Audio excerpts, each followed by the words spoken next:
Good day to you. This is Æclidean broadcasting to you on the 14th day of December. We're only a week away from the solar nadir in the northern hemisphere. Happy season to everyone who's tuned in here to Æclidean, where we're studying geometry. Over here you'll see a curious diagram. The most significant aspect of this diagram is the relationship that's given on the extreme left, which is 1 over 2 pi. The reason I wanted you to see this, the relationship is between 1. 0 is not the foundation of mathematics. That is, in fact, the circle.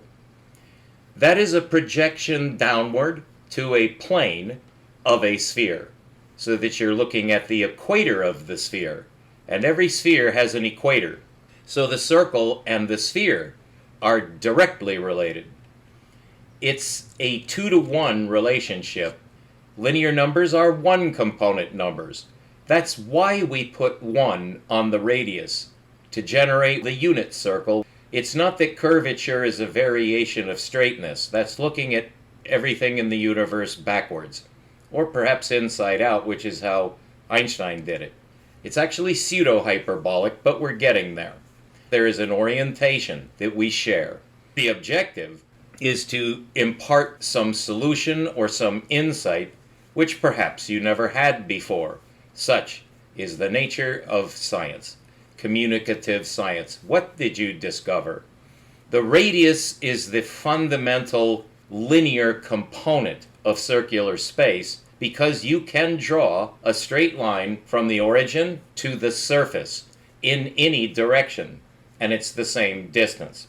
You're looking at as far as science has gotten in the relationship between curvature and non-curvature. The universe is spherically, dynamically balanced, or there wouldn't be a universe. We take that all as part of our axiomatic basis that the universe is uniform. You should not put a grid over it if you're trying to compute from a universal reference frame. And therefore you can't use 0. You have to use the reference frame for spherical space, not linear space, because linear space does not form a surface. This is why we have differential calculus. The linear number system is derivative. It has a hole in it. We found through the work of Albert Einstein that there is another way to correlate curvature with linearity. What Einstein had to do was to use the linearized spatial system, which science is stuck with. It believes that it must use that grid.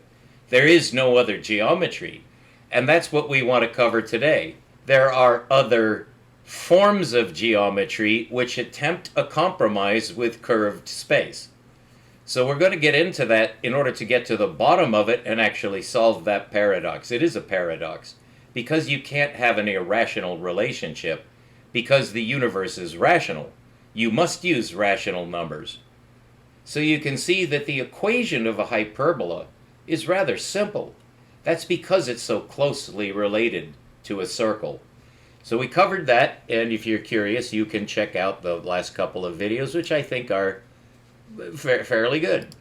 Now this is a polar coordinate map.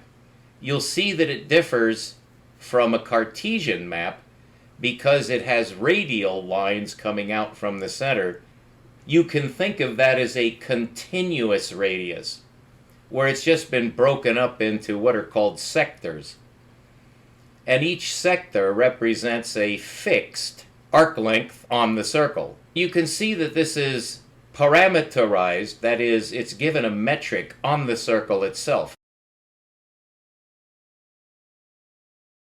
And there is a unit of measurement called a turn. 2 pi is transferred from the circumference to the radius, which would be the inverse of tau. So that if you do choose to try to make the circumference of the circle 1, which does require some explanation, it's really 1 proportion 1, because it is 2 linear numbers combined into one number.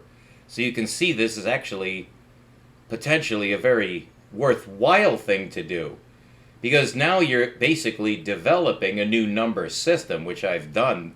That is the nature of my provisional discovery. I have to use that qualifying term provisional because there are two stages to a discovery. Although you can break that into further substages, just going by the usual binary process of analysis, a discovery has two distinct phases which encompasses the entire process.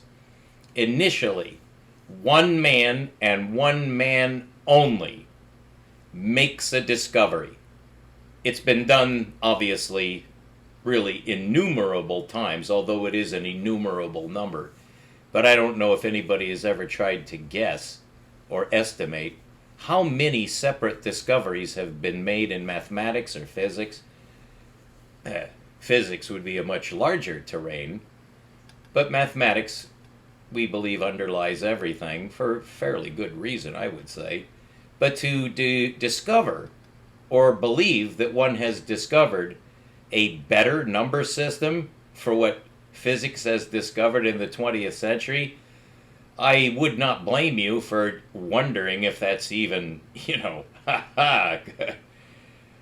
because men do fool themselves, and in science you have to go through that process. You're not trying hard enough if you don't make mistakes. Now, normally we catch our mistakes, but if you think that you've made a discovery, you have to share it. If you follow that principle of science, which is, in my opinion, rigid. If you make a discovery, it's not a discovery unless you share it. And then the second part of the process begins, which is consensual review. And it is just remarkable, this is well known, that you may think that what you've discovered is just watertight, you got it, but then one or more analysts catch up with what you're saying because they read your paper or listen to your videos, but it really should be a paper, because then it's concrete. There's a reference to what you said, so that you can't say, you misunderstood me. No, it's in your paper what you attempted to prove. Let me show you what looks to be a mistake. You try to be polite, because this could be devastating to the discoverer, and the discoverer may resist, and then you may have to have a debate, and then maybe you have to invoke some kind of authority. Like, we know better, and we can see. You can't see that you made this mistake, but you did. And then you could just, all kinds of emotional reactions to that.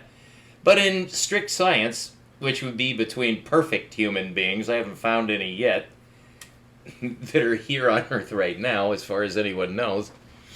But there is your circle. So there are two things I want you to see here. That normally this would have a radius of 1. When it does have a radius of 1, being called then the unit circle, the unit refers to the radius, and the larger number would be tau, that is, 2 pi. The circumference of the unit circle is tau, which is a number that should have been adopted by now, but for reasons which have to do with sociology, the number has never been accepted. Pi has been used since the time of the Greeks, and it's considered, and I would say this is a valid observation at the very least, it would be asking too much to change everything from pi to tau, because then you'd have to change everything that's based on pi in order to, you're basically giving it a value that's different than what we're accustomed. So there is a direct relationship between the two numbers, pi and tau. It's a factor of 2. But you don't want to use the diameter. That's why we got pi. So I'm sorry to go over this in such tedious detail, but it is actually critical right now to see that. So this is really just an abbreviation that's going to be very helpful, is to just use tau, because it's a single number without a factor. And that's the circumference. Well, we want to invert it, because you don't want an irrational number on the circumference. You want it to be 1. And strictly speaking, in this polar coordinate system, you can see that since there are radial lines coming out, all of which represent the radius, if you take that, for instance, as a uniform pressure or a uniform force that's going out or in, spherically, that is circularly, this is a projection, then you have just one radius in the plane. That is, it's not extrinsic. You're not putting a grid. This is not a Cartesian grid. But it can be interpreted in one of two ways. In this particular diagram, based on the equation x squared plus y squared equals 1 squared, that means that the linear radius is 1. That is not what we want. We want the circular radius, which is the integral. But you would have to define what you mean by integral there. It is the calculus that would do that. It's a very specific transformation. And what is the transformation? It's simply a multiplicative inversion. We can put 1 proportion 1 onto the circumference by stating that the circular radius, well, actually the linear radius, is no longer 1. It's the inverse of tau, which is approximately 0.16. Okay? Because it's 1 over tau, that's what it comes out to. Because tau is, since it's 2 pi, you can compute it in your head, it's approximately 6.28, to the proportion that pi is approximately 3.14. The fact that it has no final decimal shows that it's a different kind of number. It's called an irrational number because you can't rationalize it. That's quite simple, but it's worth stating. All right, let's go on to our next. This is something I just discovered recently. Don't let this frighten you. I believe this could look frightening because when you look at that closely, that's a little strange. So this does need to be interpreted. But I want to tell you what this purports to show. Now, where it says monopole, that's a very specific term. We'll get into that later, but not in this lecture. And the caustic point, I'm not sure that you can see. And I do have a pointer. I wanted you to see this. I'm sure that you can see that pointer. That's something new I just discovered in this latest version of Open Broadcasting Studio, which is an open source video editor. Very powerful. So now you can see it says caustic point. Right here, it says caustic point. I'm enjoying this. This is the first time I've ever really done this. Should have had this a long time ago, but I'm a beginner. And the monopole, don't worry about those two terms. I'll tell you what this is. And you may not understand the term that I use, but this is formal. Although I'm also addressing people like you and me, this is also formal. It's for professional mathematicians to review. Should anyone see this video so far, I have gotten some professional reviews, which are mostly favorable, but then they go away, which tells me, well, they weren't convinced, or maybe they just... There's various reasons for disregarding parts of science. You can't do everything. What this is the evolute of a sphere. Essentially, what's being shown here is the emission of a photon. This is a diagram of what happens when a photon detaches from an electron. And so this is quite advanced because that's actually the quantum paradox. And you can see the paradox in this diagram. The caustic point is a geometric irrationality, and it is the quantum paradox itself, in a certain sense. It's because in order for a sphere to detach from another sphere, which is what is happening at the emission of a photon, there has to be a starting point. The problem with saying that is that it is not a point of departure. That has been proved, but alas, science does not know about that proof yet. There have been two proofs that there's no such thing as a point, which would have to be a quantum. It is considered to be a point, which is a direct contradiction, because a Euclidean point doesn't even exist. That's the first thing out of Euclid's mouth, speaking vernacularly. Yeah. But in order for a sphere to evolute from another sphere and depart, which is what a photon does, it leaves. Well, how does that begin and how does that end? In a quantum jump. You're looking at it in a way which is highly instructive if you know what to look for, which is that caustic point. Now, the reason that the little piece that, and I have a pointer, so let's use that pointer right there.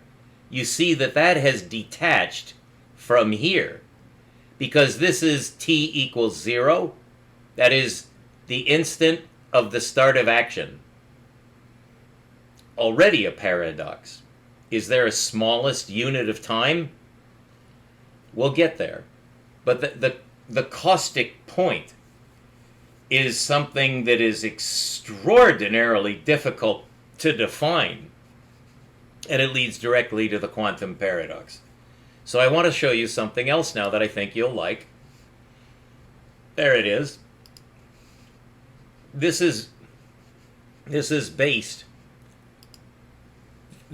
an image of a work of art which was executed by no less than probably the greatest artist of all time, although that's the beauty pageant the beauty pageant problem. Is you want Miss America or Miss Universe? Well, you're crazy. You got to have at least 3, because there's 3 different hair colors. But you'd really want to have at least 150, because there are approximately 150 major groups of people on Earth. That's quite a broad average. And you would have to go further than that, because there are different age groups. 16 to 21, 21 to 27, 27 to 35, 35 to 45, 45 to 60. Well, you've got a lot of beauty pageant winners, don't you? So when I say this is the greatest artist of all time, that's subjective. You don't have to. You could be, oh no, Van Gogh is, or someone else. Well, they all are in their own way, aren't they? This is part of the beauty of life. The diversification of personality is just marvelous beyond philosophy. So, what does it purport to show? Well, it is a work of art. It actually purports to show the train station at Perpignan. It's in Francais. And you can see that there are some geometric figures. That curly Q is well known to musicians, and it actually has a name in geometry, which we don't need to worry about. But you'll see that there is a curve that goes in and then comes back this way to the right and then goes to the left again. And you'll see there are some tangent points that are shown with straight lines. And then there's another unusual figure that has that triangular base at the bottom. Might as well use my pointer, this thing. And it has a curve that goes up this way and a curve that goes up that way. And this is a double curve. That's the first curve. This is the second curve. This is, believe it or not, strongly related to Ruger Josef Bošković's discovery, which was instrumental in sealing the deal on my discovery. And this is yet another example of the relationship between linear extrinsic geometry and intrinsic curvature geometry, which I discovered. And I'd like to get into that a little bit more, because that's somewhat of a pretentious statement. I would have to justify that. So we looked at that. We looked at that. We looked at that. And we looked at the evolute of the sphere. All right. And now we're just going to switch gears just a little bit, because I want to show you something else. Although, oops, it's not quite ready yet. I'm going to turn that off. And then I'll put this on pause, which I've learned how to do. A very helpful feature, for instance, when you get a phone call. So, turn that off. And I'm just going to read from a one-page, if you want to capture this and look at it later, there it is. Try to get my fingers out of the way. But I have invented a term for what I discovered. It's Æclidean, which would be pronounced Æclidean.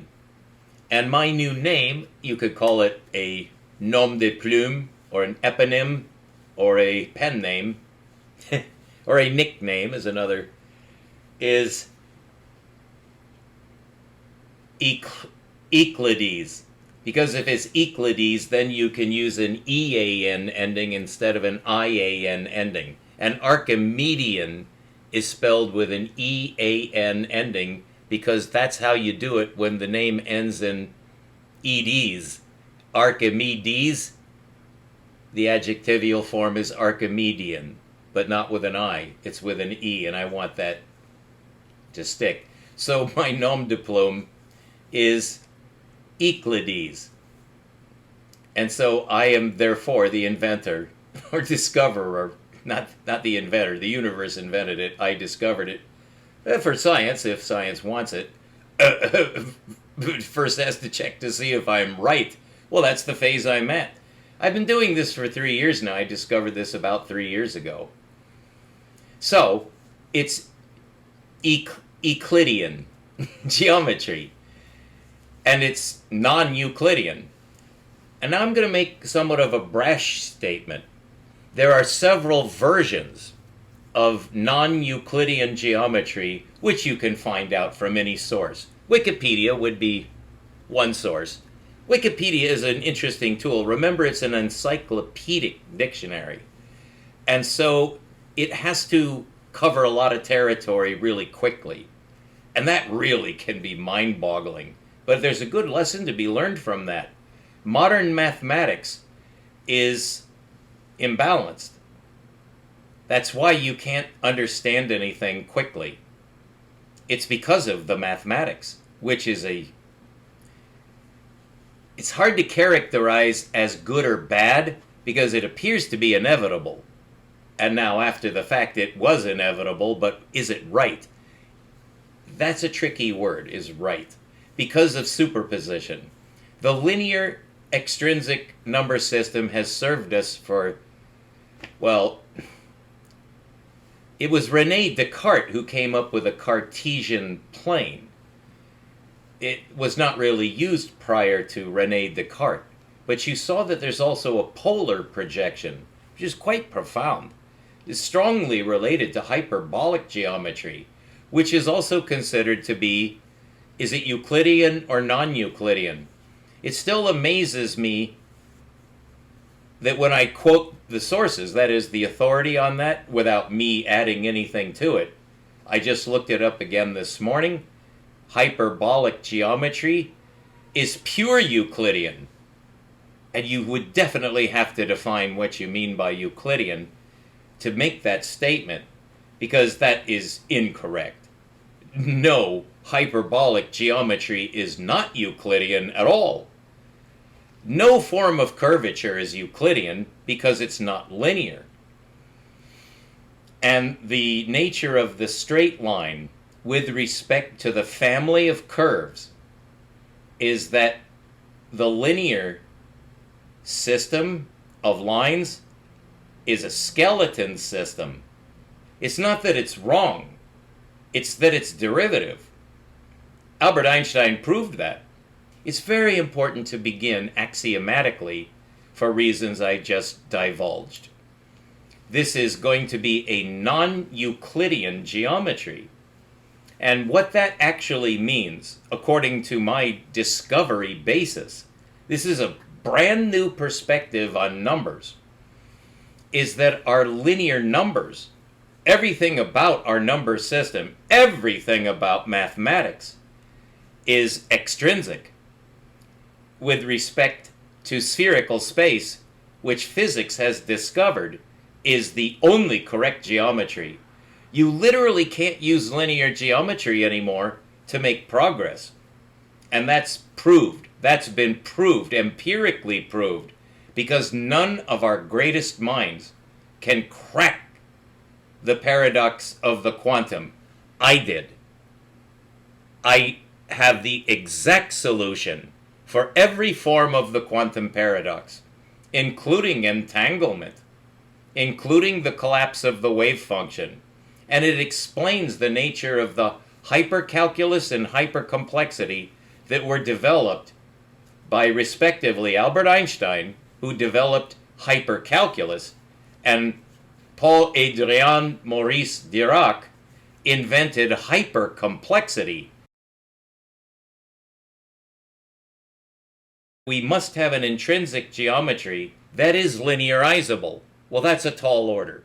That was considered impossible. It's still considered impossible, but I've proved that it's not impossible.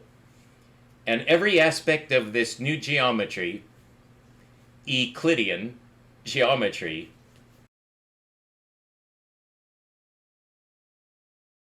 begins with a redefinition of the point, and it just changes the nature of mathematics itself. It doesn't overthrow anything. It's superimposed. It's superpositional. You could see from one of our diagrams that's superpositional with an extrinsic grid. That's superpositional with a polar grid, which is a hybrid. And this is another attempt to equate our linear Bronze Age single component numbers with the actual geometry that the universe uses, which is strictly two-component. It's two-componency. The key fact, I have been able to geometricize the caustic point. With the help of Ruđer Josip Bošković, we can now see the quantum jump. It's a continuous, smooth curve, but it's in two-component space. And that solves the complexity of the complex system and demystifies the calculus, so now anyone can understand what those tools actually do. So I'm very happy to report to you, I solved that problem. So yes, a bit of emotion. Thank you for tuning in. This is Anagalactic, bringing you the secrets of the universe. Remember to keep looking up. I really like looking at the full moon. Anagalactic, bringing the secrets of the universe. Keep looking up. We'll be right back with the new geometry that changes science and our educational system forever. For the better. Much better. This releases from a horrific dungeon millions of children who are being tortured with calculus and complexity. You've got to learn it to survive. That needs to be changed. I changed it, and now I have to prove it. So I'm working around